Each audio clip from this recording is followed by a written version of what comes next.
அப்பாடா வந்துட்டாண்டி. ஆமாக்கா. பார்த்து ஜெயிலுக்கு போயிட்டு வந்தவனுக்கு என்ன மரியாதை பாருடி அவனுக்கு. என்னக்கா சொல்ற? தெரியாதா உனக்கு? ஏதோ திருட்டு கேஸ்ல உள்ள போயிட்டு வந்தவனா. ஏய் இருமா விடுறி. நாமளும் இத்தனை நாள் இங்கதான் இருக்கோம். ஆனா நமக்கு தெரியல பாத்தியா? இனிமே நம்ம ஜாக்கிரதையா இருக்கணும்க்கா. வீட்டெல்லாம் திறந்து போட்டு எங்கேயும் போயிடாதீங்க. ஏய் இன்னாடி உங்களுக்கு பிரச்சனை? வெந்தத்தை தின்னுட்டு சும்மா இருக்க முடியாத உங்களால? இப்பதான் வரோம் அதுக்குள்ள வம்பு கிழிக்கிறீங்களா? ஆமா உங்ககிட்ட வம்புளுக்கு பொழுது போகாது பாரு. ஜெயிலுக்கு போயிட்டு வந்த பிள்ளைய ஒழுங்கா திருந்தி வாழ சொல்லு. அக்கம் பக்கத்துக்கு தொந்தரவு கொடுக்காம வந்துட்ட பெருசா பேசுறதுக்கு. எச்சி கத்திரிக்காக்கு கை கால் முளைச்ச மாதிரி இருந்துட்டு என்ன பேச்சு பேசுற? ஏய் என் பிள்ளைய பத்தி உனக்கு என்னடி தெரியும்? என்னமோ ஜெயிலுக்கு போயிட்டு வந்துட்டா அப்படி இப்படின்னு பேசின்னு கிடக்குற. ஏமா உன் பிள்ளை ஜெயிலுக்கு தானே போயிட்டு வந்திருக்கான். என்னமோ கலெக்டர் ஆபீஸ்க்கு போயிட்டு வந்த மாதிரி பேசுற. ஜெயிலுக்கு போயிட்டு வந்தவங்க வீட்டுக்கு திரும்ப வந்தா அக்கம் பக்கத்துல இருக்கவங்க ஜாக்கிரதையா இருந்தா சொல்லுவாங்க. அதுல என்ன தப்பு இருக்கு? இத பாருமா, என் தம்பியோட ஆட்டோ தான் திருடு போச்சு. அத தேடி தான் அவன் போனான். எதுவும் தெரியாம பேசாதீங்க. சங்கதி தெரியாதா உனக்கு? இவங்க ஆட்டோ திருடு போயிடுச்சான். அதுக்காக இவங்க மத்தவங்க ஆட்டோவை திருடுவாங்களாம். அதுவும் எப்படி? நடுராத்திரி செவரேறி குதிச்சு. ஏய் வாய மூடுங்கடி. என் பிள்ளை எந்த தப்பும் செஞ்சதில்ல, செய்யவும் மாட்டான். அவன் ஆட்டோவை எந்த புறம்போக்க திருடிட்டு போயிட்டான். அது எங்க என்னன்னு கண்டுபிடிக்க தாண்டி அவன் போனா. ஒண்ணுமே தெரியாம பேசின்னு கிடக்குறீங்க. உன் பிள்ளை சொல்ற கதையெல்லாம் நீ வேணா நம்பலாம், நாங்க நம்ப மாட்டோம். எங்கேயாவது குடிச்சிட்டு தெருவுல கடந்திருப்பான். ஆட்டோவை எவனாவது தூக்கிட்டு போயிருப்பான். அதான் நடந்திருப்பான். ஏய் ஏன் பிள்ளைய நம்புன்னு உன்னை வெத்தலை பக்குச்சு கூப்பிட இங்க யாரோ? அவனை பத்தி எனக்கு நல்லா தெரியும். இப்படியே பேசின்னு இருந்தேன்னு வச்சுக்கோ, அப்புறம் என் வாயில கண்ட மணிக்கு வந்துட்டு சொல்லிட்டேன். விடுமா, இவளுங்களுக்கு வேற வேலையே இல்ல. இந்த மாதிரி தெருவுக்கு 10 பேர் வம்பு பேசிட்டே இருப்பாங்க. அவங்களுக்கு எல்லாம் பதில் சொல்லிட்டே இருக்கணுமா நம்ம? வா போலாம். இன்னைக்கு ஆட்டோவை தொலைச்சிட்டு வந்த மாதிரி என்னைக்காவது ஒரு நாளைக்கு இந்த பொண்ணையும் தொலைச்சிட்டு வந்து நிக்க போறான். அப்ப வந்து நீ இந்த மாதிரி என்கிட்ட வாய்க்குள்ளேயே பேசுவியா? அடி செருப்பாரு தலை. யார பத்தி என்ன மத்த? ஏன் பிள்ளை பார்த்தா என்னடி சொல்ற? ஏன் பிள்ளை பத்தி எங்க வாய் திறந்து பாருங்க. சொல்லுவியா? இப்படிதான் நீ சொன்ன. என் பிள்ளை பத்தி தப்பா பேசுவியா? பிச்சு புடுவேன் பிச்சு. என் பிள்ளை பத்தி பேசுறதுக்கு எவளுக்குமே யோகியதை கிடையாது. முதல்ல அவளுங்க வீட்டுல இருக்கிற அழுக்க போய் பாருங்கடி. அடுத்த வீட்டை பத்தி பேச வந்துட்டாளுங்க. ஆமா ஆமா, உன் புள்ளைய நீ தான் மெச்சுக்கணும். திருடிட்டு ஜெயிலுக்கு போயிட்டு வந்திருக்கான். அதுக்கு வெக்கப்படாம வாய்கிலேயே பேசுற. கூட்டு போமா. வாய் முடுங்கடி பஜாரிங்களா. இன்னொரு தடவை என் பிள்ளை பத்தி பேசுனீங்க வெட்டி போட்டுருவேன் சொல்லிட்டேன். ஆமா ஆமா, நீ வெட்டுற வரைக்கும் நாங்க வேடிக்கை பார்த்துட்டு இருப்போம் பாரு. நாங்களும் வெட்டுவோம். கிழிப்பேன். உங்களை கெஞ்சி கேட்டுக்கிறோம், விட்டுடுங்க. போங்க. ஏய் வா, தயவு செஞ்சு இவங்களோட போங்க. நமக்கு என்ன பேச்சு? போடி உள்ள. அவங்க தான் அறிவு கட்டத்தனமா பேசிட்டு இருக்காங்க. நீ கூட கூட பேசிட்டு இருக்க. கொஞ்சம் பொறுமையா தான் இருமா. என்னடி நம்ம பிரபா பத்தி பேசுறாளுங்க? இல்ல நம்ம தலையெழுத்து கேட்டுதான் ஆகணும். வாமா என்னடி போலாம். தலையெழுத்து கிழிச்சு போட்டுருவோம். அவளை கூட்டிட்டு வாடி. வா மாமா. யார் கிட்ட? பேசாம போ. மச்சான் டேய், இப்போதையும் என்கிட்ட கேட்காதீங்க. நான் இப்போதையும் பேசுகிற நிலைமை இல்லை. என்னை தனியாக விடுங்க. நான் கூட தான் உங்கள்கிட்ட பேச நிலைமையில இல்லை. உன் மனசு உடஞ்ச வழி எனக்கு தெரியும்டா. மச்சான் உன் கூட ஒன்றா இருந்தவன்டா. அவளுக்கு கல்யாணம் ஆயிடுச்சுன்னு தெரிஞ்சவொடனே எனக்கே தூக்கி ஏறு போட்டுச்சுடா. தினமும் ஆசையோடையும் கனவோடையும் கையில் பூச்சொண்டோடையும் இருந்த உனக்கு எப்படி இருந்திருக்கும்? அது முன்னாடியே தெரிஞ்சிருந்தா அவள் பின்னாடியே சுற்றி இருக்க மாட்டேன்டா. நான் பைத்தியக்காரனாடா. கல்யாணம் பொண்ணு பின்னாடி போய் சுற்றுறது. ஆனால் இப்போ என்னால் முடியல மச்சான்.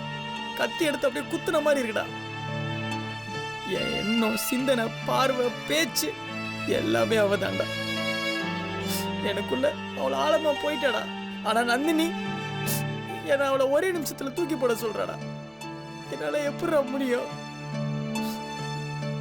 ஒவ்வொரு நாளும் ஒவ்வொரு நிமிஷமும் என் மூச்சு காத்து மாதிரி வந்துட்டு இருந்தாடா. இனிமே அவளை நினைக்க கூடாதுன்னு சொன்னா என் மூச்சே நின்னாதான்டா உண்டு.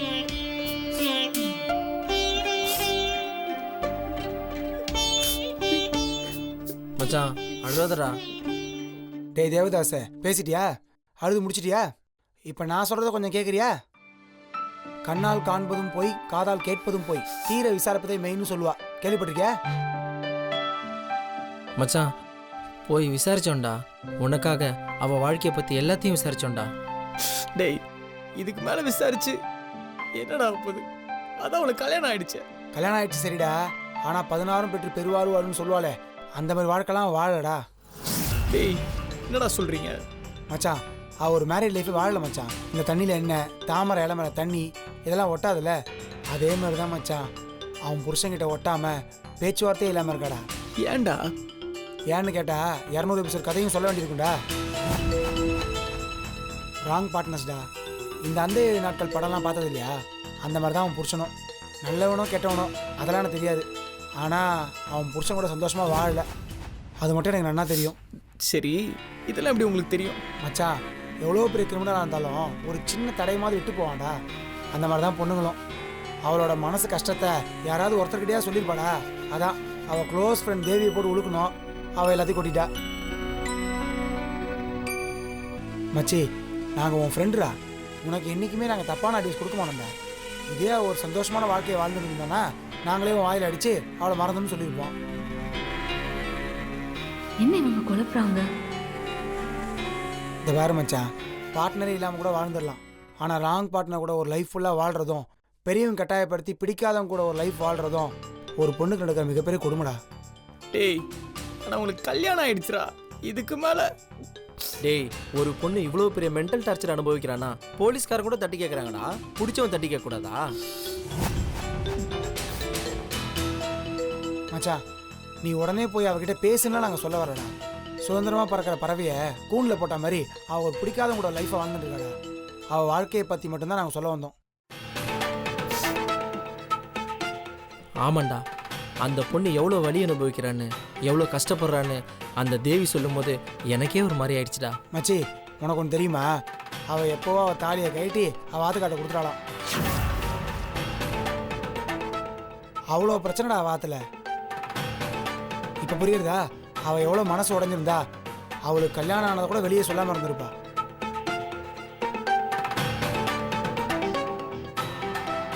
உனக்காவது காதல் தானே தோல்வி, அவளுக்கு வாழ்க்கையே தோல்விடா. பாவண்டா அவ. டேய், நீங்க சொல்றதுல என்னால நம்ப முடியலடா. டேய், அவ வாழ்க்கை அப்படி இருந்தா அது எதுக்கு தேவ்கிட்ட சொல்லிட்டு இருக்கீங்க? அவன் மனசை கலைக்க பாக்குறீங்களா? புது ரூட் போட்டு கொடுக்குறீங்களோ? அயோக்கிய ராஸ்கல்களா, இங்க நின்னீங்க உங்களை கொன்னுடுவேன். போங்கடா, போங்க, போங்கடா வெளிய. டேய் மச்சான், யார வேணாலும் கட்டுறா, இந்த லூசை மட்டும் கட்டாத. ஆமா போடா, போடா.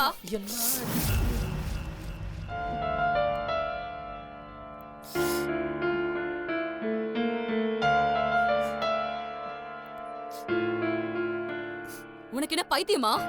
அவனுக்கு தான் ஏதோ பேசுறானுங்கனா நீயும் காது கொடுத்து கேட்டுட்டு இருக்க. இது பார், என்ன நடந்துச்சுன்னு தெரியாம நீ ஏதோ பேசாத. இதுக்கு மேல என்ன நடக்கணும்? நீ லவ் பண்ற பொண்ணுக்கு கல்யாணம் ஆயிடுச்சு, உன்னை லவ் பண்ற பொண்ணு உன் பக்கத்தே நிக்குது. இதுக்கு மேல நீ என்ன பெருசா யோசிச்சு முடிவெடுக்க போற? ஏய், வாய மூடுறியா? நானும் வந்ததுல இருந்து பாத்துட்டே இருக்கேன், நீ பாட்டுக்கு ஓவரா பேசிட்டே போயிட்டு இருக்க. காதல் என்ன சட்டையில குத்துற ரோஜா பூன்னு நினைச்சியா? ஒண்ணு சரியில்லை இன்னொன்னு மாத்துறதுக்கு. அது நெஞ்சுக்குள்ள குத்துன முள்ளு. முள்ளு குத்தும் போது வலிக்கும், எடுக்கும் போது வலிக்கும். அதெல்லாம் உண்மையா லவ் பண்றவங்களுக்கு தான் புரியும். அதெல்லாம் ஃபேண்டசி லவ். இப்படி இருந்தா நல்லா இருக்கும், அப்படி இருந்தா நல்லா இருக்கும், அமெரிக்காவுக்கு போய் செட்டில் ஆயிடலாம், வீடு ஃப்ளாட்டு புள்ள குட்டி சந்தோஷம், அவ்வளவுதான் உன் நினைப்பலாம். அதான உன் காதல். சீ, வாய மூடு. இதுல இருந்தே தெரியுது நீ என் லவ்வ எந்த அளவுக்கு புரிஞ்சு வச்சிருக்கேன்னு. என்ன நினைச்சிருக்க என்ன பத்தி? ஸ்டைலா இருக்க பொண்ணு டக்குன்னு பேசிட்டா, எப்ப பாரு சிரிச்சுக்கிட்டே இருக்கா. இந்த பொண்ணுக்குலாம் நிஜமான லவ் வராதுன்னு நினைச்சியா? என்ன சொன்ன? வீடு பங்களா காரு பிளாட்டா? அது என் கனவா? அது என் சந்தோஷமா? என் லூசு, அதெல்லாம் என்கிட்ட ஏற்கனவே இருக்குடா. ஆனா சந்தோஷம் மட்டும் என் மனசுல இல்லவே இல்ல. ஏன் தெரியுமா? என் சந்தோஷமே நீதான்டா. கயல் மாதிரி புடவை கட்டிக்கிட்டு சுடிதார் போட்டுட்டு குனிஞ்சு தலை நிமிராம யார் கூடயும் பேசாம இருக்க பொண்ணுதான் நல்ல பொண்ணு நினைச்சியா? அப்படி ஒரு ஹோம்லி கேர்ள் தான் உனக்கு வேணும்னு ஒரு வார்த்தை சொல்லு. இன்னில இருந்து நான் யார்கிட்டயும் பேசல, யாரையும் பார்க்கல. இந்த ஃப்ரெண்ட், ஆபீஸ், சொந்தம், பந்தம் எதுவுமே வேணாம் எனக்கு.